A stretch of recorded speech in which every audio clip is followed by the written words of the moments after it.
Welcome, folks, to Crypto News Global. I'm your host, Nick Toka.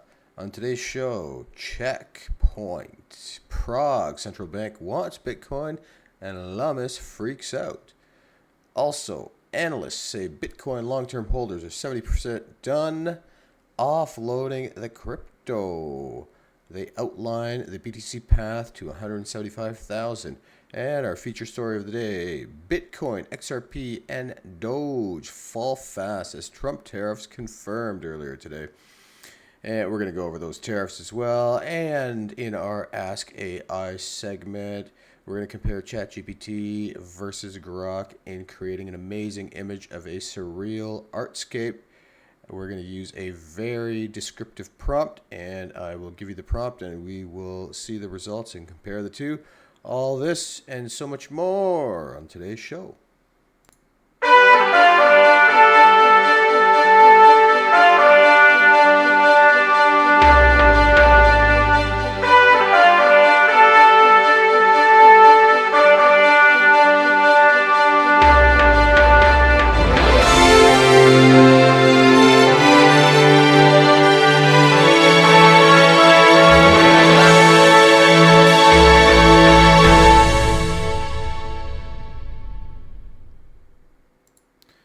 Welcome again, folks, to Crypto News Global. I'm your host, Nick Toka. Today is last day of January 31st, 2025. And on today's show, we're going to go through our Market Watch, Bitcoin technical analysis.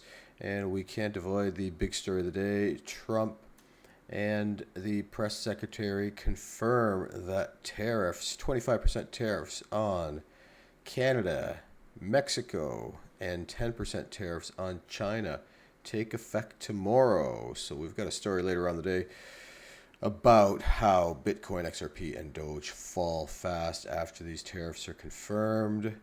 We have differing views from different countries, of course, but these tariffs will start tomorrow.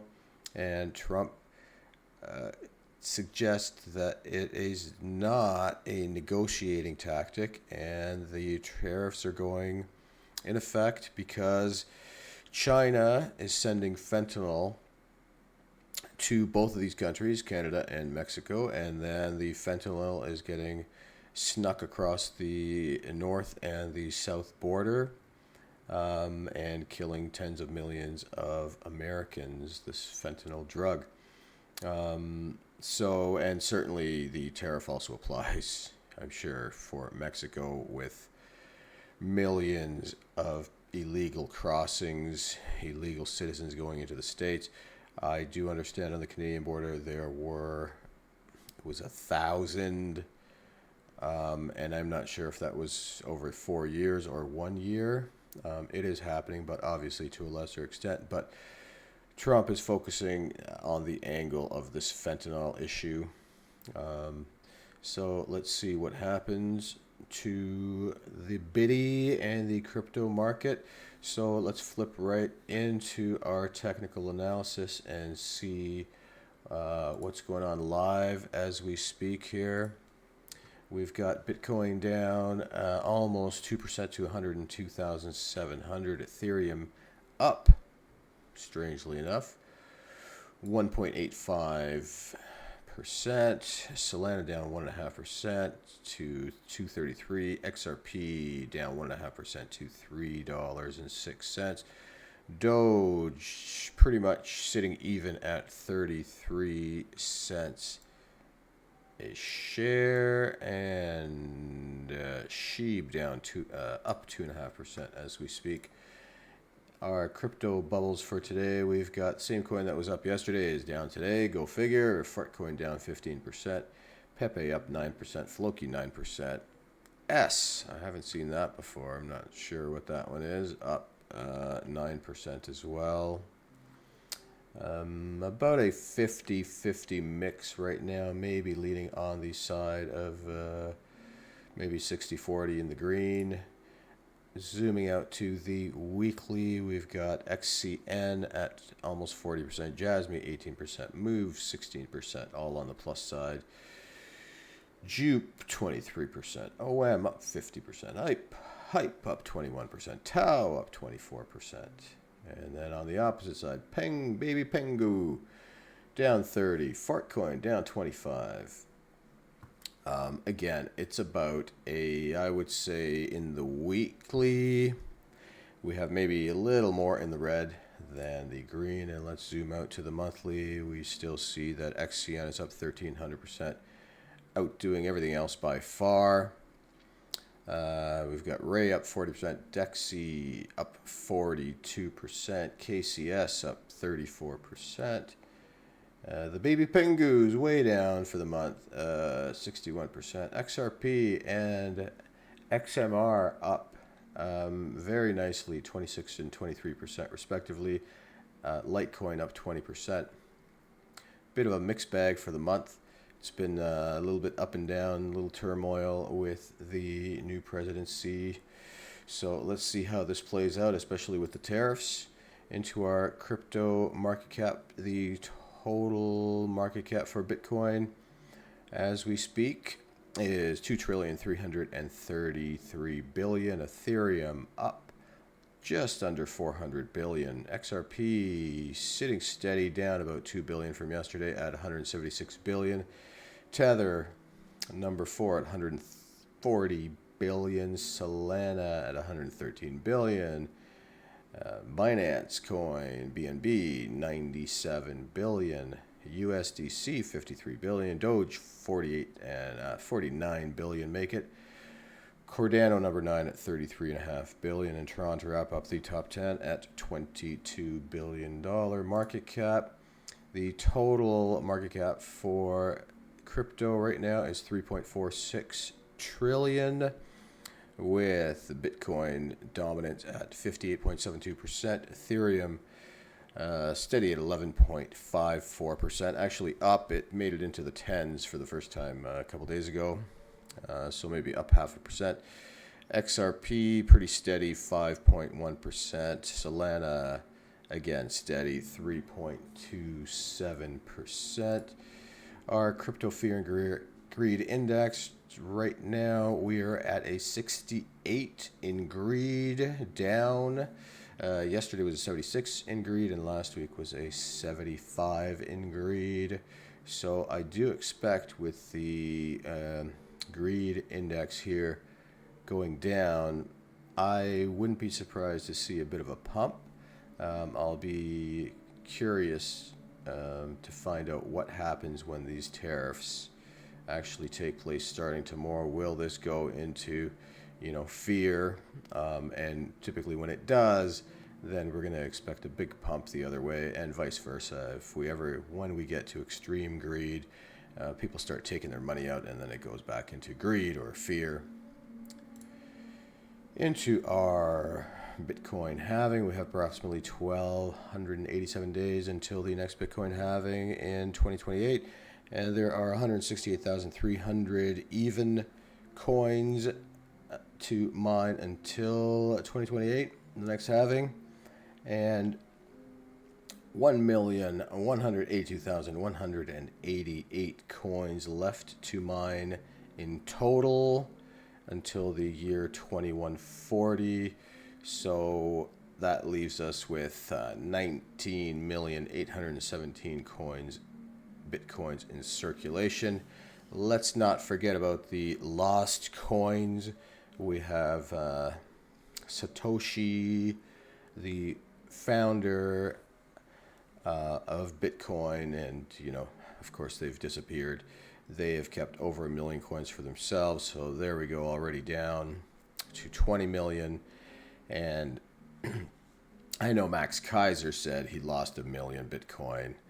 I'm not sure if he said it jokingly or not, but he said he lost it in a boating accident. This is many, many, many years ago. So then we get to 19 million. Then everybody, and their sister and brother lost a whole bunch of Bitcoin back in the day when they threw their laptop away and then realized Bitcoin was worth, they threw it away when it was worth pennies. And we went through a story just a few weeks ago about a guy in Britain who lost, it was like the equivalent of $10 billion, I believe, or I think it was even more. And he was fighting in court to go and dumpster dive for this thing in a, 100 million pound. We're talking about a dump yard with years and years and decades of junk in there. So it's speculated that we really have about 15 or 16 total Bitcoins in circulation and not this 19,817 because many have been lost. Our companies by market cap globally, we have gold at 19 trillion, still way ahead of anything else at number one. Apple at 3.5 trillion, Microsoft at 3 trillion, Nvidia at 2.9, Google at 2.504, Amazon at 2.499, Bitcoin number 7 at 2.032 trillion, silver 1.8, Saudi Aramco 1.794 trillion, Meta at 1.746, and Tesla at 1.3 trillion even. And you can currently get 968 Satoshis for one US fiat paper money.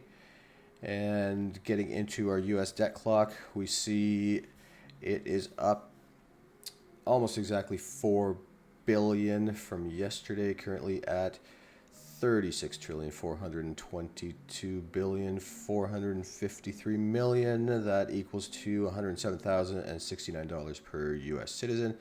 And per taxpayer, it is $323,046 per citizen.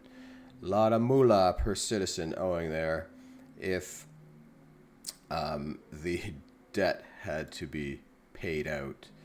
So this is why it never will be paid out, because the citizens will be on the hook for it. So they'll just continue raising the debt ceiling, and when they do that, they will just be allowed to print more money, and the cycle will continue. In fact, I wouldn't be surprised if this accelerates substantially over the next few years. There's big initiatives by the Trump administration to bring a lot of manufacturing back home to the good old US of A. And in order to do that, there's going to be huge infrastructure. Then we're also talking about the oil and gas, where they want to drill, baby, drill. Again, that's not free. That costs money. Where are they going to get the money? They're going to print the money. More money they print, the better position it puts the Bitcoiners. The more the fiat money gets debased by this printing, the more it benefits the Bitcoiners. Inflation, this is what's going to be creating inflation, but it'll be artificial inflation because your money will just be able to buy less. It's not going to show up in their consumer price index and inflation indexes. It's going to show up in your buying capacity when you go to the supermarket. That's when it's going to show up at a pace of approximately 10% a year. So your money is worth approximately 10% less every single year. I've demonstrated this before, and you know what? I think it's important, and I'm going to demonstrate this again, guys. So let's just bring open a simple drawing program, and I'm just building it now quickly.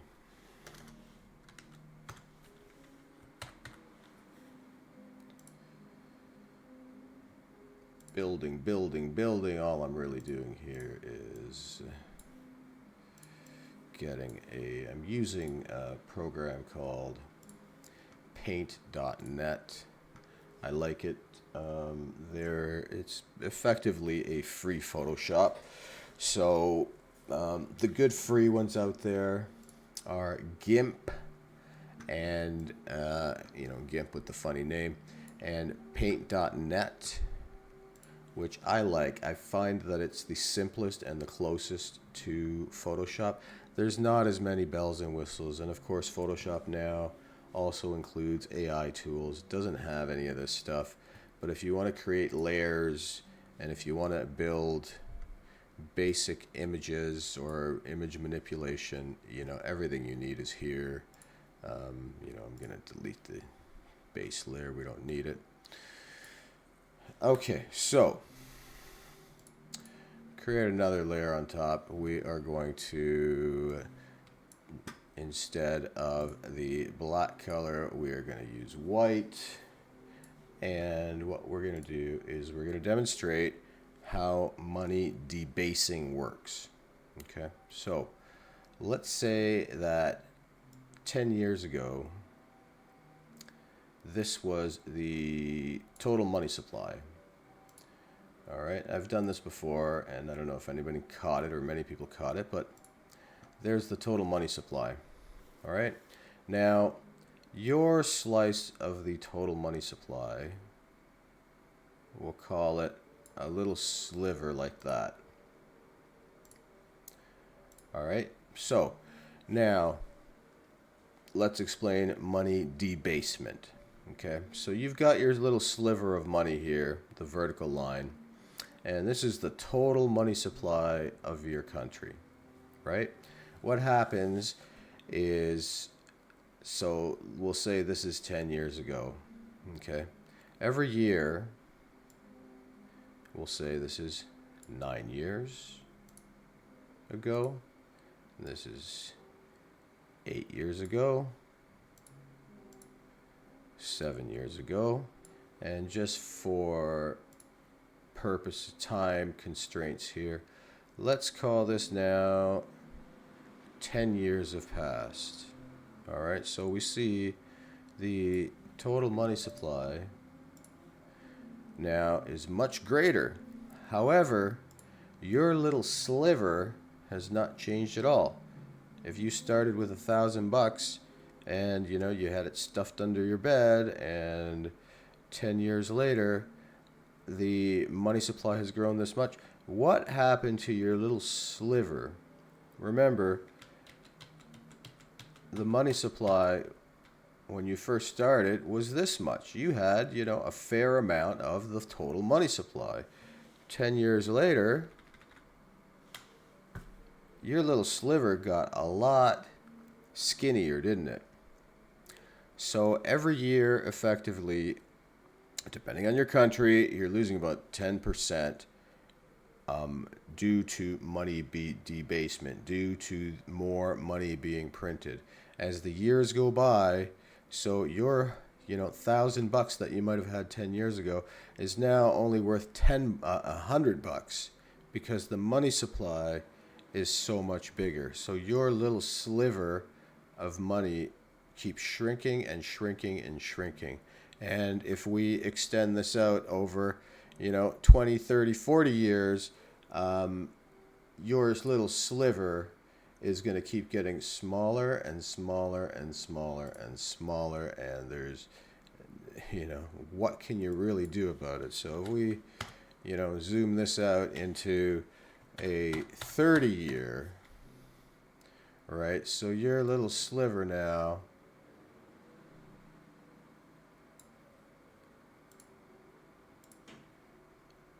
tell me, how much is your little sliver worth now in 30 years? It's probably worth, you started with $1,000, it's still $1,000, but effectively it would be worth, let's see, divide by, so here we have it, worth 1,000, 10 years go by, it's worth 100, another 10 years go by, it's worth 50, another year, 10 years go by, it's worth $25.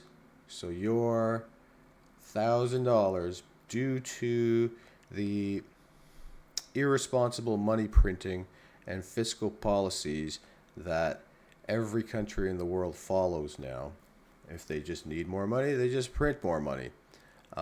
Your money just keeps getting to be less and less and less and less. This is a good, simple illustration. It's something you can even show people on the back of your hand, right? So spread the word, because this is exactly what's happening to your money, folks. Make no mistake. And that's why Bitcoin is so beautiful, because Bitcoin is the opposite. There's less and less supply every 4 years, and there will never be more Bitcoin above the 21 million. There's always going to be more gold, about 2% a year. There's always going to be more silver, a few percent a year. There's definitely going to always be more fiat paper money, because they print it whenever they want. Speaking of the bitty, checkpoint, baby. Prague central bank wants Bitcoin. Lummis freaks out. Let's get into this a little further. Czech National Bank CNB Governor Ale Michel told FT, for the diversification of our assets, Bitcoin seems good. The Czech Republic Central Bank had recently echoed statements he made earlier in January, boasting plans for the Central European nation to begin stockpiling Bitcoin, in remarks published by the Financial Times Wednesday. On Thursday, the Czech National Bank said it would start analyzing the proposal of introducing additional assets classes to its reserve, and many indicated that Bitcoin was among those. Czech Central Bank ready to hodl Bitcoin. Those Trump guys can now kind of create some bubble for Bitcoin. This is what they said yesterday. I think the trend would be an increase without these guys as well, because it's an alternative investment for more people, Michel said. He acknowledged the move is unconventional and not without risks. Of course, if you compare my position with other bankers, then I'm the one entering the jungle, or the pioneer, the central bank's chief said. I used to run an investment fund, so I'm a typical investment banker. I would say I like profitability.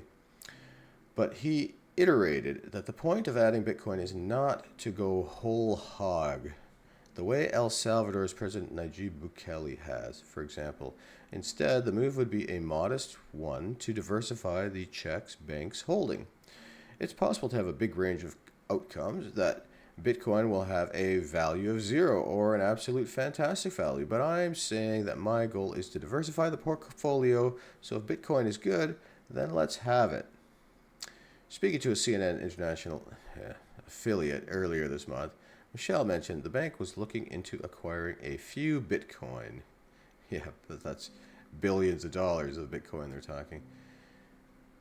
And here's Cynthia Lummis. If you're not the first, you're the last. America must take decisive action to establish a strategic Bitcoin reserve and secure its place in the 21st century.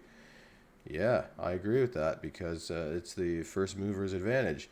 Head of Czech Central Bank wants it to buy billions of euros in Bitcoin.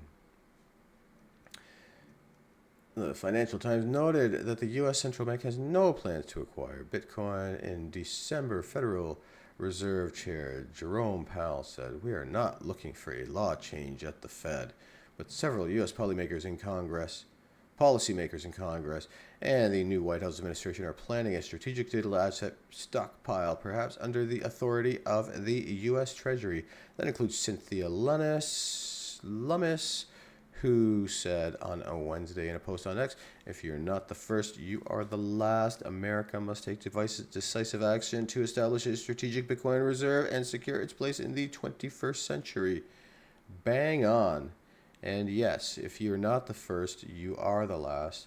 That's why I love the bitty guys. We, the people, the citizens, have for once been able to front run all these huge corporations, banks, financial institutions, everybody in the world. And so let's hope, we see that BlackRock jumped in. Now they're I believe they're the world's biggest holder of Bitcoin in their ETF. So we all got in before them, right? That's what we care about the most. And certainly there's people out there that have gotten in years and years and years ago. But it's not too late. We are still ahead of nation states. We're still ahead of any pension fund. We're good. It's time to buy a little bit, start dollar cost averaging into the Bitcoin, and just hodl. Hold on for dear life. Hold it for many years, and you will definitely profit from it, like lots of people have already. Into our next story of the day. Analyst says Bitcoin long-term holders are 70% done offloading the crypto asset. Outlines BTC path to 175,000. A closely followed crypto analyst says long-term holders are nearly done selling off Bitcoin, setting up BTC for a series of rallies. In a new video update, the host of Investor Answers tells his 560,000 YouTube subscribers that Bitcoin could potentially increase more than 66% from its current value, as those who have held their BTC for at least 155 days or longer are about 70% done selling. 560,000 YouTube subscribers. Let me ask you guys, why don't you help me get to 560,000 YouTube subscribers? I care for you. I give you the news every day, and I genuinely want everybody to succeed who listens to my podcast and beyond that, in all honesty. Amid the decline in selling pressure, he says that if Michael Saylor's MicroStrategy and the spot Bitcoin exchange-traded funds purchased an additional 82 million worth of Bitcoin combined, the flagship digital asset could hit 175,000. Of course they're going to buy 82 million more worth of Bitcoin. What are these? What kind of article is this? Michael Saylor's buying this kind of money by himself. The question I had is, what would it take? How much money would it take to get to 175,000? Well, if Saylor spends another 40 billion and the ETFs spend another 40 billion, call it 82 billion. The increase in Bitcoin's market cap will be, based on the multiplier, 1.34 trillion, which would take the total Bitcoin market cap to 3.44 trillion, which divided by 19.7 million, Bitcoin would be 175,000. You can't rely on two entities for $80 billion. What about, nation state adoption? What happens when in 180 days, which is about 170 something days now, they come back in the States and say, yes, we should buy Bitcoin? What happens when Czech comes back after their look into Bitcoin to see if it's reasonable to buy it? It comes back and they buy 10 billion, 20 billion. The UAE, apparently they're already stockpiling, but on the low that nobody knows about. So I still do believe the American ETFs will do at least 40 billion. I think Saylor will do that at least 40 billion. So that's coming. So he agrees that between the two, we're talking 80 billion. And I feel like there's more than just those two putting their money into Bitcoin. Just these two players alone, if they continue to do what they did last year and the selling is the same level of selling we have now, which I don't think they'll repeat, it'll be less because they're 70% done.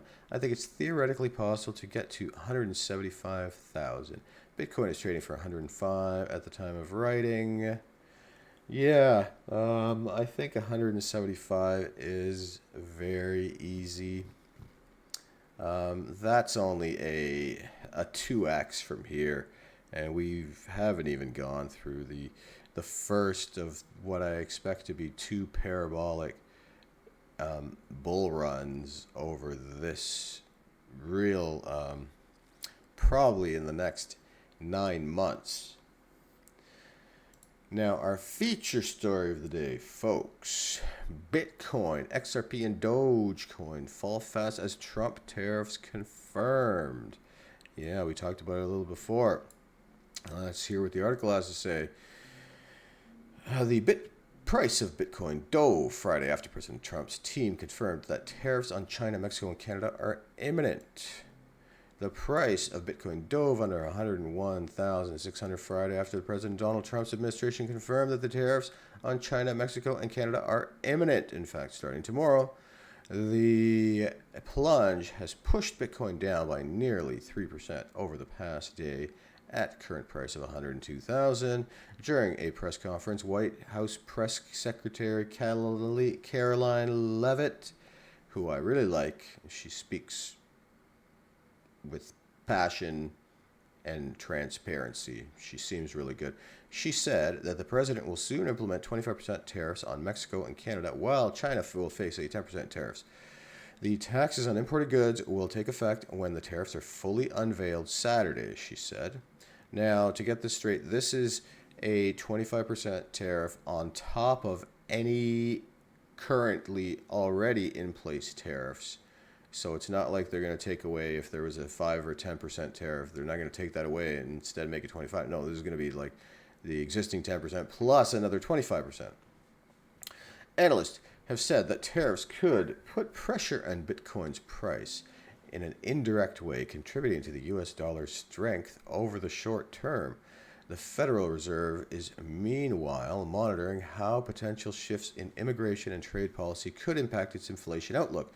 During the Fed's December policy meeting, officials expressed concern that bringing inflation down to its 2% target could be challenging under the new president, given the potential policy shifts. While tariffs could therefore impact the timing of rate cuts, which Bitcoin has so far thrived on, Bitwise senior investment strategist Juan Leon told Decrypt that the flow of capital within markets may face an immediate impact as well. Protectionist tariffs tend to slow down capital market flows, he said. Investors may be worried that tariffs could drain liquidity going to alternative investments like crypto. Prior to plummeting Friday, Bitcoin's price has recouped losses seen early in the week as China's DeepSeek rattled tech markets. On Thursday, the asset's price came within 3% of its all-time high of 108,780, notched alongside Trump's inauguration on January 20th. On Wall Street, major stock indices fell on Leavitt's confirmation. The S&P 500 dropped 0.5%, while tech-heavy Nasdaq Composite shaved off 0.3%. The Dow Jones Industrial Average tumbled 338 points.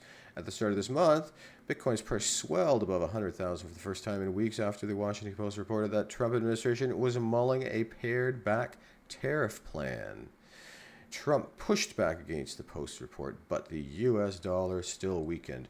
The story in Washington Post quoting so-called anonymous sources which don't exist incorrectly states that my tariff policy will be pared back, Trump posted to Truth Social. Yeah, these idiots. See how it's just a news article can, change things? So they need to shut their mouths if they don't have any kind of proof. Prior to Friday's press conference, the Trump team had reportedly weighed a gradual approach on tariffs, potentially increasing them each month, per Bloomberg News. More frickin' mainstream news. Keep your mouth shut if you don't know what you're talking about. As Bitcoin fell, some altcoins showed greater losses over the past day. XRP's price had fallen 3% to $3.04, while Solana had dropped more than 4% to $2.30. Doge is down by less than 2% on the day to a current price of 37 cents, though it had fallen sharply after the tariffs news broke. Ethereum's price, however, had risen 2% over the past day to $33.15. Yeah, so the tariffs are coming, and it's happening tomorrow, and the very liberal socialist Prime Minister of Canada, instead of saying, hey, let's work with Trump to make an agreement so we ensure there's no more fentanyl going across the border. We assure, the U.S. that there's no illegal people, non-citizens going across the border. incredibly, ridiculously, undeniably wokest, dumbest prime minister, this Trudeau. Instead, he's pushing back. Instead of saying, "Hey, let's work with this guy," he makes a good point. He's saying, "If you tariff us, we're gonna tariff you right back. It's gonna be a trade war." So there's no brilliance happening in Canada as we speak. I'm not sure what they're thinking. And quite honestly, they're not thinking. They have no business sense, and they have no forward-looking accountability to the Canadian people, and don't care at all about their citizens the way it seems. Canada and U.S. have always had a great relationship, and even, Trump in his speech, as he was talking about the tariffs, said, "I have lots of friends in Canada. I love Canada. It's a beautiful place." But, these are the facts. There's fentanyl. There's illegal immigration. And, and he's been saying that for months. This is long before he became president. It's only been 11 days now. But he's been talking about this since he won the election, which was November 5th, I believe. So for 3 months, he's been talking about it. And for 3 months, the fool Prime Minister of Canada has done nothing except cry like a baby and not come up with any kind of plan to help his country. Foolish folks, and this guy, Trudeau, is on his way out. He's already announced that he will be resigning, and he's not going to go for another term. They're currently for the Liberal Party, which he's part of, they're trying to find a replacement for him. Look, anyone will do. My cat or dog, they're available. I think the combined IQ of my cat and dog can probably overtake the IQ of the current prime minister up there. They really need to do some work. The Conservative next in line, of course they have to have an election, but last I looked, it was almost 85%. If the election happened today, the Conservative guy, Pierre Poilievre,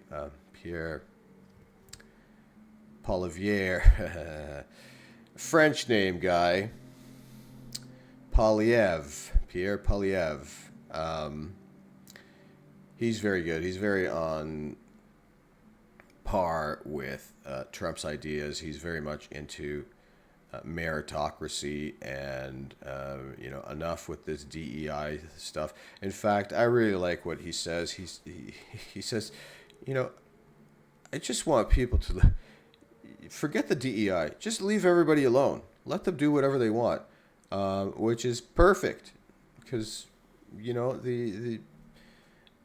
I have a friend who's gay, and they said, "What's your thought on this DEI?" I asked, and they said, "I couldn't give a shit. I just want people to stop bothering me." So, I think that's the feeling of a lot of people. And I think that your occupation and what you do in the world and for the world should be based on merit. And if you have the experience or have the education or have the productivity required for a particular job or role, then you're the right person for the job. So this Pierre Poilievre, I believe, is, again, has some similar views to Trump. So let's see what happens up in Canada. Right now, it appears there's a bit of a doofus there. And then in Mexico, I haven't followed too much, but I know they have a new prime minister. I'm not sure what she's saying, but right. I did hear that she said that, Trump said, "I'm going to send the criminals back to Mexico." And she said, "Criminals? these are very productive people in the U.S. They're doing such a great job working hard in your country. Well, if they're doing such a great job, then why don't you want them back? Because she said, of course, we don't want them. So, a lot of ridiculousness going on both sides of the U.S. border, and hopefully some sense comes from all of this. The people that are going to suffer are the citizens, so it's really not fair. They need some people with brains, some real IQs to get these things straightened out and have proper negotiation on both sides instead of this childish bickering. It's a bit disturbing to have to listen to this, to be honest. To grown men, world leaders, respected Western nations, and this is all they can come up with. Bit ridiculous. Now, what can come up with things that are amazing nowadays is the AIs. So today, in our Ask AI segment, we are going to put the two AIs to the task, and we are going to compare them in creating a amazing image. Today, we're going to go back to our image creation instead of data crunching, and we're going to ask AI to create an amazing image of a surreal artscape using a very descriptive prompt. So the prompt, which I took a little time and wrote up earlier, is generate a surreal artscape image in landscape orientation and in HD quality. Start with the most amazing sunset with purple, pink, and blue sky where the sun is still visible in the low horizon. The sun should be low in the horizon over a beautiful lake with white-capped mountains in the background and the sun in between one of the valleys in the mountain. In the distance, you should add wildlife, including bald eagles in the sky and both moose and bears on the ground. In the foreground, add the most beautiful blonde lady with blue eyes wearing a long white transparent dress flowing in the blowing wind. Attempt to make this image the most eye-appealing photo you have ever created. And I'm going to hit go on both of them. Now, I'm confident they're both going to come up with an image. What I'm not that confident about is I put the word transparent dress. So let's see what they both come up with here. So far, so good. Wow. All right, guys. So it shows you if you put some time in and write, it didn't just take me 2 seconds to write that prompt. It took 2-3 minutes to think about it. What am I going to write? What am I going to put in here? And I think it was worth it. It turned out super nice. Look at the realism on the Grok.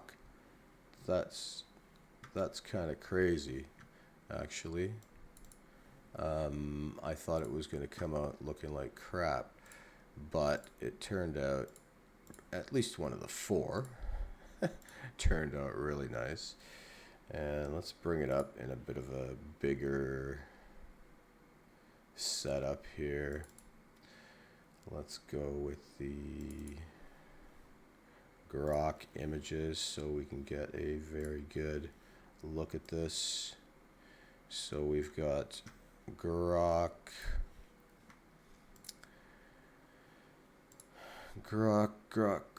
That's a Grok image. Oh, look, there's the moose we asked for.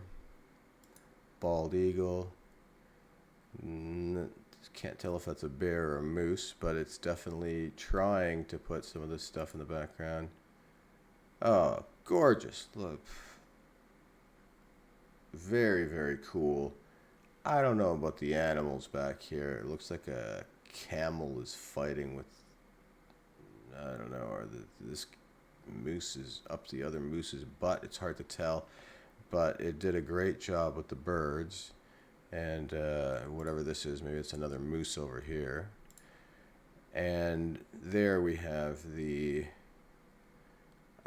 Chat GPT image, and wow. So I'm going to give the win here to Chat GPT. Um, this is a work of art. It took me about 2 minutes, from 2 to 5 minutes, to think of, visualize this prompt, and then actually type it out. And, then of course all we did was push play, and this is what we came back with. So this address is just eye-inspiring. The realism of this, obviously, this looks super real. Gorgeous, right? Exactly what we asked for. Blonde, blue eyes, long flowing dress. But then when we go to the OpenAI, this is a dress that doesn't even exist on Earth. It's so nice. If you asked any lady if they wanted to wear this dress, they would they would jump at the opportunity. If you asked any person if they wanted to stand and look at this view, they would be there 100%. This, it's okay. It's very good. Certainly, it beats having to, take a plane or drive out to the Rocky Mountains and get a many $1,000 white dress with the most beautiful, perfect model here. Of course, waiting for a moose and bald eagles, which probably don't even exist in that area, to come across. Find the perfect meadow with the mountains in the back, with the perfect pink, purple, and blue sky to arrive one day, if you're lucky. And then finally take this shot. Now, this is epic, guys. So I'm going to give the win on this to Chat GPT. I just think it's stunning. And they did it in one picture. Grok, we can keep telling it, try more, try more, try more, and it will. It'll give us more and more and more and more, up to, I finally got to the end of it. I think it was close to the 60 pictures it would create, until it finally said, you're out of free pictures. Please try again tomorrow. With ChatGPT, you only get 3 pictures a day on the free version.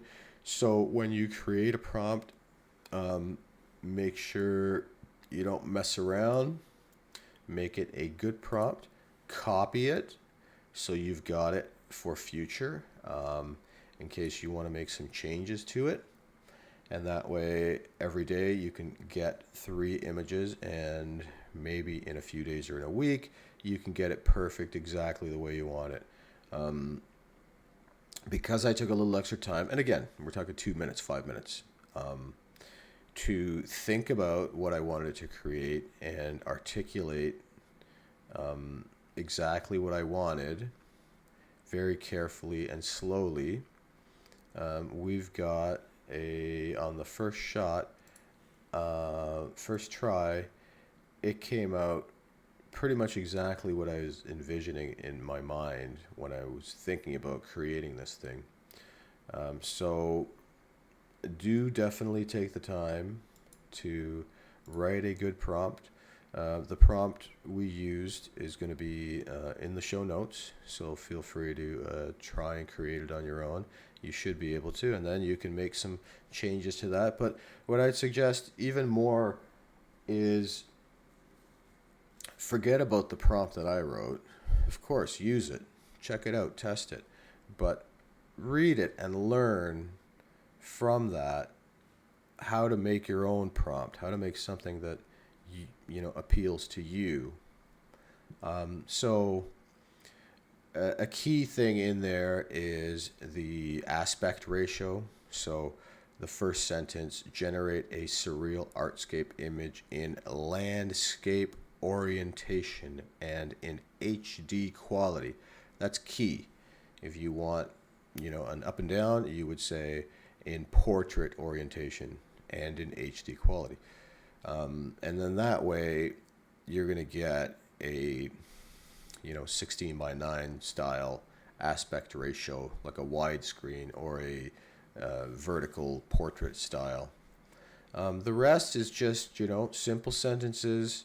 Ask it the more detail you want, the more detail you're going to get out. If we had said, instead of moose and bears, if we had said, horses galloping and hawks or crows, we would have gotten exactly that.